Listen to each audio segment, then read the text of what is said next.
Hey guys, here is a book called An Otis Christmas by Lauren Long. So there's a little tractor named Otis.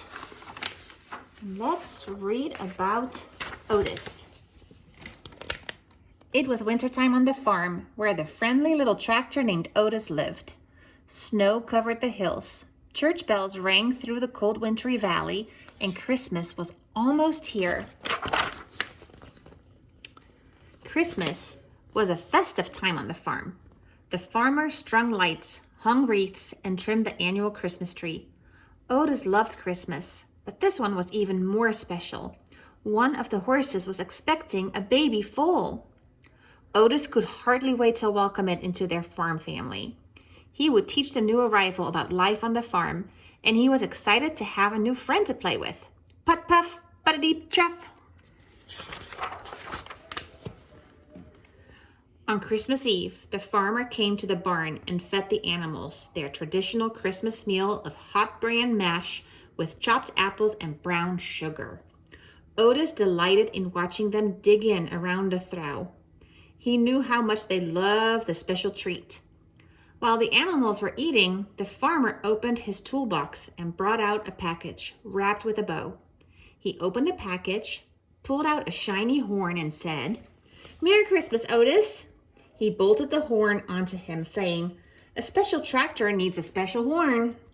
The farmer wished them all a Merry Christmas, and as he headed back to the farmhouse, he said, "Sleep tight, all. A big snow is heading our way." Otis was so happy.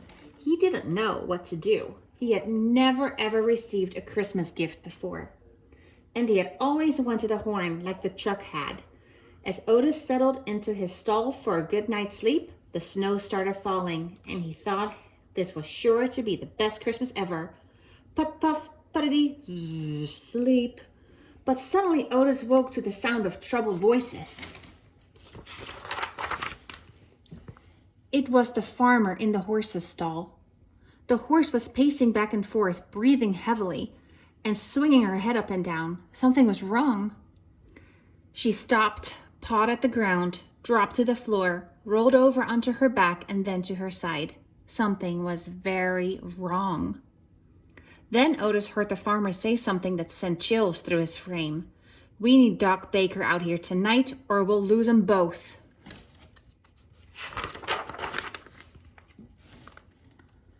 The farmer sent one of his helpers to get Doc Baker. As the barn door opened, they saw nothing but white. They were amazed at how much snow had fallen. The truck lunged forward, fishtailed this way and that, and promptly slid down the hill, plunging into a snowdrift. Otis watched as the farmhands spun the tires deeper and deeper into the snow. The truck was clearly going nowhere. But what about Doc? And what about the sick horse? Otis heard the farmer's words again in his head. "We need Doc Baker out here tonight, or we'll lose them both." Otis knew where Doc lived. He had been there once delivering some supplies with the farmer, and he knew a shortcut through the woods.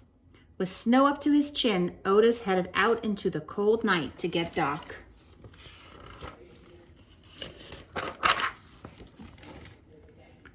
Otis plowed through the white woods, put puff, puttity chuff, over a frozen river, across a deep meadow, and up a snowy hill to the top of a steep cliff.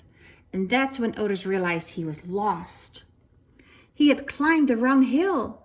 Everything looked different, covered in snow. There was no time to turn back. Otis aimed his headlights over the cliff, saw where he needed to be, and bravely headed down a dangerous path.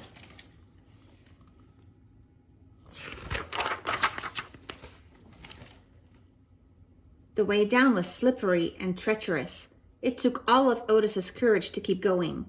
Yet before he knew it, he had reached the bottom and could see the edge of the hollow where Doc Baker lived.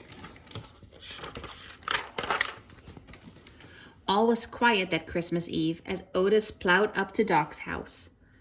He flashed his headlights and gunned his engine, but no matter how hard he tried, no one in the house stirred. How could Otis wake up Doc? Of course, his shiny new Christmas horn. As loud as Otis could muster, he blared his horn. Beep, beep, honk, honk, honk, puff, puff, beep, beep, honk. A light came on and Doc Baker threw open the window.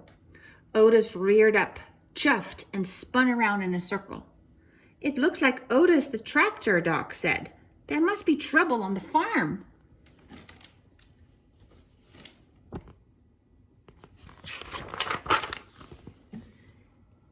In the twinkle of an eye, Doc dashed out the front door, jumped on Otis, and held on for dear life. Otis sped up the hollow road and followed his tracks up and over the steep cliff, down the snowy hill, back across the deep meadow, over the frozen river, and back through the white woods.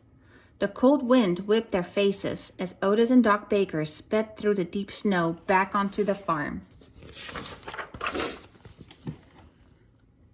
At the barn, the farmer and his helpers did their best to comfort the horse, who was lying still, hardly breathing.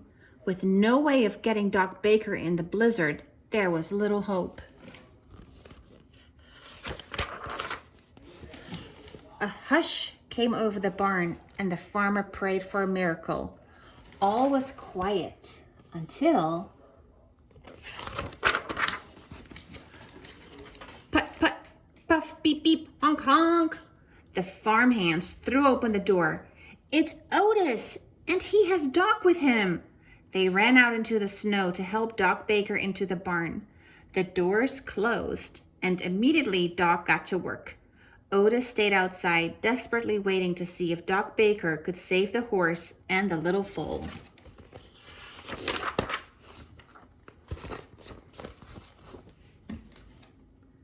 Time passed slowly as Otis chuffed back and forth. It had been a long night, and he was exhausted. Yet he would not rest. He was too worried for his friend the horse. Finally, Otis stopped in his tracks and looked around the farm, all silent and covered in a blanket of peaceful snow. Daylight was near. Christmas Day would soon be upon them. Suddenly, the barn doors opened and a warm glow poured outside. Otis heard the farmer say, "Well, would you look at that?" When Otis puffed in, the animals stepped aside. There, in the middle of the barn, stood a beautiful baby horse, his spindly legs straining to keep him upright. Then Otis saw what the farmer was talking about.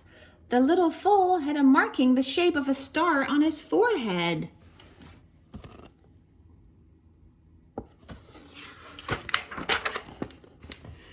That Christmas, after the roads were cleared, people from all around the valley came to the barn to get a glimpse of the Christmas foal.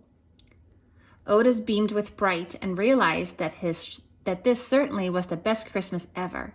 And as much as he loved his shiny new horn, Otis knew that he had more important gifts that Christmas. He had his farm family and his friends and the newborn foal, and they were the greatest gifts of all. The end. And that was an Otis Christmas. Hope you enjoyed. Bye, guys.